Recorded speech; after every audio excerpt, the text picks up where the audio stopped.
ونصلي على رسوله الكريم أما بعد فأعوذ بالله من الشيطان الرجيم بسم الله الرحمن الرحيم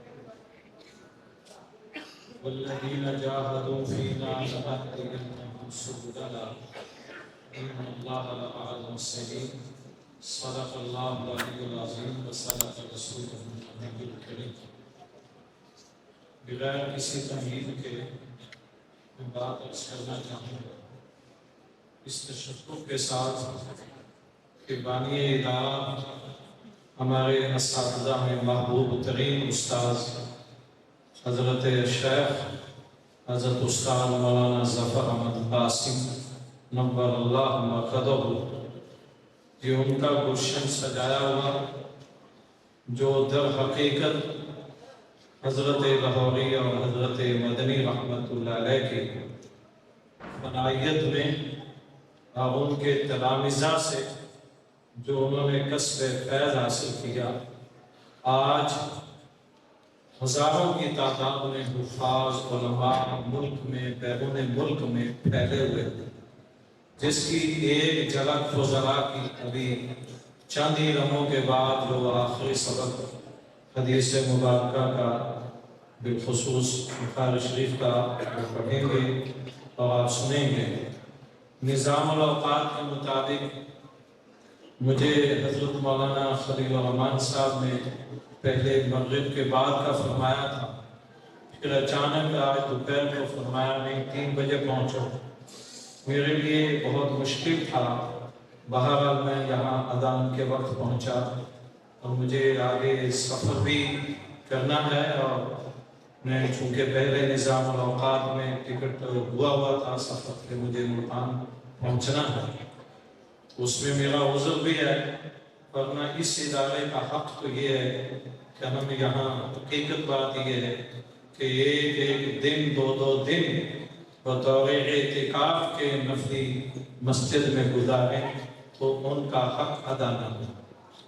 میں صرف آپ حضرات سے 5-7 منٹ میں ضرور لوں گا، اور جو بات کہنا چاہتا ہوں وہ یہ کہ یہ جو ادارے کسی بھی جگہ پہ چھوٹا مدرسہ کھلے یا بڑا مدرسہ کھلے، جس کا آغاز باقاعدہ طور پر یہ جو شکل مدرسوں کی آپ زندگی میں ابھی دیکھتے ہیں جس میں مسافر بچے بھی ہوتے ہیں، اور یہ شکل 1867 سے یہ شکل شروع ہوئی، اور اس مجبوری میں شروع ہوئی کہ انگریز نے، ظالم نے، طاغوت نے یہ سوچا کہ شاید اس بر عظیم سے ہم نے پاک و ہند سے، اور جو ایک اس وقت 8 ملکوں میں پھیلا ہوا بر عظیم ہے، جو اس وقت 8 ملکوں میں، اس وقت اس کو وہ بر صغیر کہتا تھا، اور ہمارے اکابر اس کو بر صغیر کی جگہ پہ بر عظیم کہتے تھے، اور حقیقت بھی یہی کہ یہ بر عظیم کے جو 8 ملکوں میں اس وقت پھیلا ہوا ہے، جس کا ایک حصہ ٹکڑا خود پاکستان، ہندوستان، بنگلہ دیش، سری لنکا، افغانستان اور دیگر کچھ ممالک ہیں جو 8 ملکوں میں یہ پھیلا ہوا ہے۔ انہوں نے یہ سوچا کہ ان کا وجود ہم نے ختم کر دیا، جو ہماری راہ میں رکاوٹ بنے۔ یہود و نصارہ اس تہذیب کو دنیا کے افق پر پھیلانا چاہتے تھے، میرے آقا دو جہاں صلی اللہ علیہ وسلم کے انقلاب کو وہ دنیا سے مٹانا چاہتے تھے، تو انہوں نے اپنے دماغ میں سوچا کہ ہم نے جناب اپنی طاقت کے ذریعے سے ہم نے ان کو کچل کے رکھ دیا ہے، اور ایسا کچلا ہے کہ اب یہ دوبارہ نہیں اٹھ سکیں گے۔ اور ان کے نزدیک شناخت کچلنے کی جو تھی، جن کو کچلا، اس کی شناخت میں 3 چیزیں تھیں، ایک سر پہ پگڑی، دوسرا داڑھی لمبی، تیسرا لمبا کرتا۔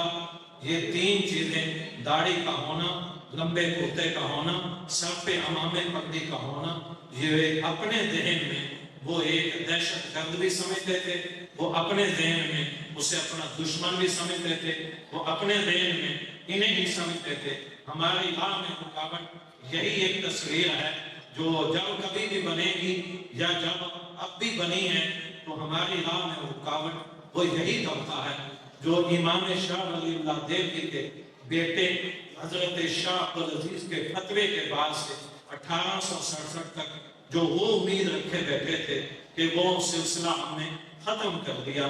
اللہ رب العزت نے تکمیلی امور کے تحت سید الطائفہ حضرت حاجی امداد اللہ مہاجر مکی کے مریدین حضرت قطب الارشاد حضرت گنگوہی حضرت نانوتوی رحمت اللہ علیہ، اسی طرح حضرت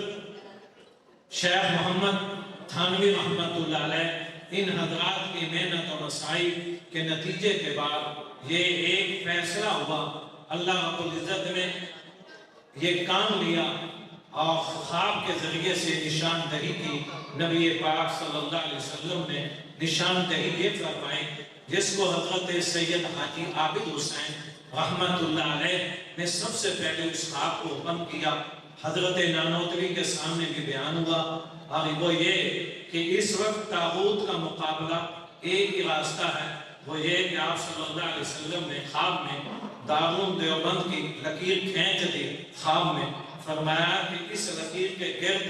آپ ایک ادارہ قائم کر دیں جس سے نئی فورس تعلیمی زندگی کی تیار کریں، ایک وقت آئے گا کہ یہ دنیا کے افق پر اس طاغوت کا مقابلہ سر نگو یہی کریں گے۔ اور اللہ رب العزت نے اس خواب کی تعبیر میں آپ جانتے ہیں کہ دارالعلوم دیوبند کا اس وقت فیض اتنا ہے کہ رب کائنات نے مسلم غیر مسلم، مسلم 57 ملک، غیر مسلم دیگر 121 ممالک میں کوئی ایک ملک ایسا نہیں جس میں دارالعلوم دیوبند کا فیض بلا واسطہ موجود نہ ہو۔ اسی فیض کا ایک عکس یہ موجود ہے، اور اسی فیض کا عکس جناب 42 ملکوں کی فوج اکٹھی ہو کے 22 سال لڑے اور 2 سپر طاقتیں زور آزمائی کریں، جس میں رشین بھی زور آزمائی کرے اور جس میں امریکہ بھی زور آزمائی کرے۔ 40 سال کے بعد یہ ملا، یہ داڑھی والا، یہ پگڑی والا اور یہ جناب لمبے کرتے والا، اس نے دنیا کے اندر وہ انقلاب برپا کر کے دکھا دیا کہ 42 ملکوں کی فوج اکٹھ ہو کر سارے وسائل ہوتے ہوئے اور یہ بات ثابت کر دی کہ جو 1867 میں جو بنیاد رکھی گئی تھی، جو فورس تیار کی گئی تھی، جو ایک عدم تشدد کی بنیاد پہ تیار کی گئی تھی، اس شکل میں دنیا کی ایٹمی ٹیکنالوجی کی سارے وسائل کو ناکام ثابت کر کے یہ تصور دے دیا کہ 3 ہی چیزیں دنیا میں ناکام کر سکتی ہیں۔ ایک یہ ہے کہ انسان پہ قلب سے موت کا خوف نکل جائے، صرف اور صرف اللہ وحدہ لا شریک کا خوف آ جائے، غیر اللہ کا ڈر نکل جائے، سر سے لے کے پاؤں تک رسول اللہ صلی اللہ علیہ وسلم کا اسوہ آ جائے۔ یہ مدرسہ مکتب ہو، محلے کا ہو، بڑا ہو، وہ آپ کی اولادوں کو آپ کے ایمان کی حفاظت کے لیے یہ 3 چیزیں پیدا کرنے کے لیے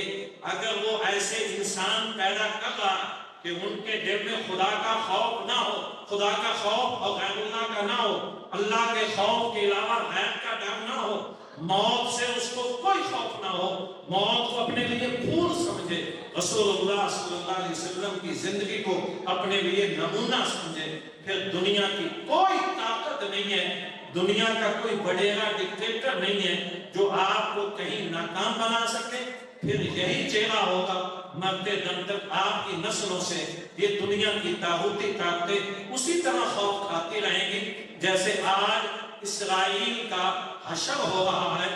اور ساری دنیا کی ٹیکنالوجی کے ہونے کے باوجود فلسطین کے مظلوم لوگوں نے ان 3 قوت چیزوں کے ساتھ ثابت کر دکھایا کہ جناب یہ چیزیں ہوں تو دنیا کی کوئی طاقت نہیں جو آپ کا مقابلہ کرے۔ اللہ رب العزت ان مدارس کو سلامت رکھے، ہمارے اکابر جو دنیا سے چلے گئے اللہ ان کی قبروں کو نور سے بھرے، ہمارے استاد محترم کا یہ خیر اللہ ہمیشہ آباد رکھے، ان کی اس روحانی اولاد کو نظر بد سے بچائے، اور اللہ رب العزت اغیار کے خوف سے نکال کر اللہ صرف اور صرف اپنا خوف نصیب فرمائے. سبحانک اللہم و بحمدک اشہد ان لا الہ الا انت استغفرک و اتوب الیک.